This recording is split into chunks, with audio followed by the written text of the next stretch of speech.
मित्रांनो, इतिहासाच्या धुसर पानांमध्ये काही कथा अशा आढळलेल्या आहेत ज्या केवळ युद्धाच्या नसतात, तर त्या असतात प्रेमाच्या, स्वाभिमानाच्या आणि एका स्त्रीच्या अद्भुत धैर्याच्या.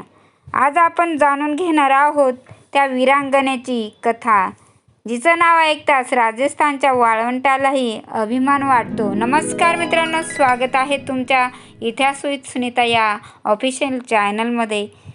मित्रांनो, तुम्ही या चॅनलवर नवीन असाल तर चॅनलला लाईक करा, सबस्क्राईब करा आणि बेल प्रेस करायला विसरू नका, कारण की तुम्हाला असेच नवनवीन कथा ऐकण्यासाठी जिचा आपल्याला अभिमान वाटतो, जिचा राजस्थानच्या वाळवंटाला अभिमान वाटतो, अशी ती राणी म्हणजेच राणी रूपवती. ती एकदम पराक्रमी आणि सिंहिणीसारखी शूर होती, सुंदर होती. राजस्थान म्हणजे राजांचा देश. भव्य किल्ले, सोनेरी वाळू आणि रणशिंगांचा आवाज आणि रक्ताने लिहिलेला इतिहास त्या राजस्थानच्या वाळवंटातच आहे. याच भूमीत जन्माला आली एक अशी कन्या जिच्या सौंदर्याची चर्चा एकदम लांब लांब राज्यात व्हायची.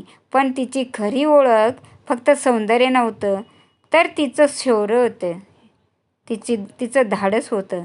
एका राजघराण्यात सकाळच्या शुभ मुहूर्तावर एका कन्येचा जन्म झाला.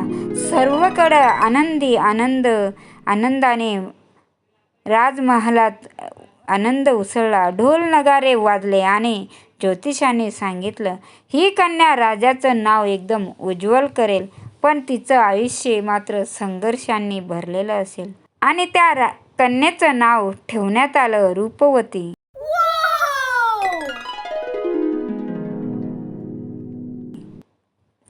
रूपवती इतर राजकन्यांसारखी नव्हती.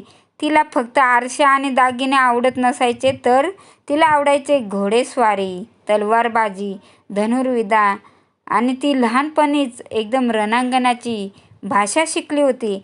राजगुरूंनी तिला सांगितलं, राजकन्या फक्त सुंदर नसावी, तर ती संकटात राजांचं रक्षण करणारी असावी.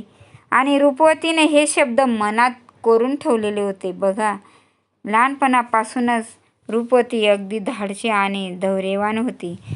जसजशी रूपवती मोठी होत गेली, तसं तिच्या सौंदर्याच्या कथा एकदम राजस्थानवर एकदम पसरू लागल्या. असं म्हणतात, तिच्या चेहऱ्यावरचं तेज म्हणजे पौर्णिमेचा चंद्राला सुद्धा लाजवणारं होतं. दूरच्या राजांनी तिला विवाहासाठी प्रस्ताव पाठवले, पण रूपवती विवाह फक्त म्हणजे राजकारण नव्हतं.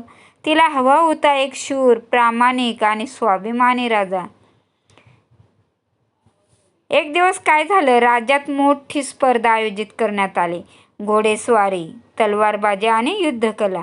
मग अनेक ठिकाणचे राज्य आले, पण एक योद्धा असा होता त्या राजांमध्ये, तर तो सगळ्यांपेक्षा वेगळा होता. त्याच्या डोळ्यात एकदम आत्मविश्वास आणि हातात विजेसारखी अशी तलवार होती. तो होता एकदम शूर राजपूत. तो वीर राजपूत राजा होता. त्याने स्पर्धेत भाग घेतला आणि सर्वांना पराभूत केलं होतं. रूपवती त्याच्याकडे पाहतच राहिली आणि त्याच्या शौर्याला, त्याच्या धाडसाला ती भारावून गेली. पहिल्यांदाच एका योद्ध्याने तिच्या मनाला स्पर्श केला होता. मग काळ असंच पुढे सरकला गेला. अनेक स्थळ आले, पण शेवटी रूपवतीचा विवाह त्या वीरराजासोबतच झाला. संपूर्ण राज्य सजलं, महल फुलांनी बहरलं, ढोल नगारे घुमू लागले.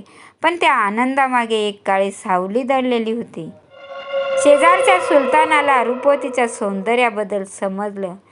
तो तिच्या सौंदर्यावर एकदम मोहित झाला, वेडा झाला. पण रूपवती कोणाची वस्तू नव्हती, ती स्वाभिमानाची प्रतिमा होती. सुलतानाने संदेश पाठवला, रूपवतीला माझ्याकडे पाठवा, नाहीतर युद्धासाठी तुम्ही तयार राहा. राजसभेत शांतता पसरली होती आणि सैनिक घाबरले होते, कारण सुलतानाचं सैन्य प्रचंड होते. पण रूपवती उठली आणि म्हणाली, राजपूत स्त्रीचा सन्मान तलवारीने जपला जातो, भीतीने नाही.